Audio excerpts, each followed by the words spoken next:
याचं प्रत्युत्तर काय देणार तुम्ही? पण ही माणसं कुठून दंडांची गेली आहेत ती एवढ्यासाठी का आता भारताचे हे माणसं प्रत्येक पर्यटन स्थळावर तुमची सुरक्षा व्यवस्था आहे कुठे? आदिती त्यानंतर तुमच्या मागचे जे झेड सुरक्षा आहे ना मंत्र्यांच्या मागची ती कमी करा आणि सामान्य लोकांना सुरक्षा द्या. प्रत्येक माणसाला सुरक्षा ही मिळालीच पाहिजे.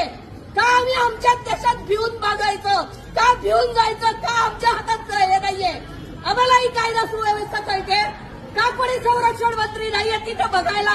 स्वतः प्रत्येक जण बघताय मला खुर्ची पाहिजे, मला सत्ता पाहिजे, मला पैसा पाहिजे का? आणि आमच्या दारी येतात भीक बघायला मताची. माणसाच्या मताची किंमत राहिली आहे कुठे? तुम्ही ईव्हीएम मध्ये घोटाळे करता, तुम्ही खुर्ची पाडता, तुम्ही सरकार बदलून टाकता. आमची मतं राहिलीत कुठे? आमची माणसं राहिलीत कुठे? आणि आमच्या माणसाची जीवाची किंमत राहिली आहे कुठे? कशा काय तिथल्या लोक आहेत ते येऊ शकतात गणेश इथल्या पोलिसांच्या गणवेशात आणि तिथे हल्ला. तुम्ही आता त्यांच्यावर अटॅक करा, काही करा, पण हे झालंच का याचं उत्तर द्या. संरक्षण व्यवस्था कुठे होती? तिथे एवढी पर्यटन स्थळं गेली होती, तिथे का नव्हतं संरक्षण लोकांना? का नव्हतं? आणि कुठून आला त्याच्यावर गणवेश? यावर का बोललं जात नाहीये? का तुम्ही धर्मावर जाताय? अरे प्रत्येक भारतीय माणूस आहे आणि त्याच्यावर हा हल्ला होतोच कसा?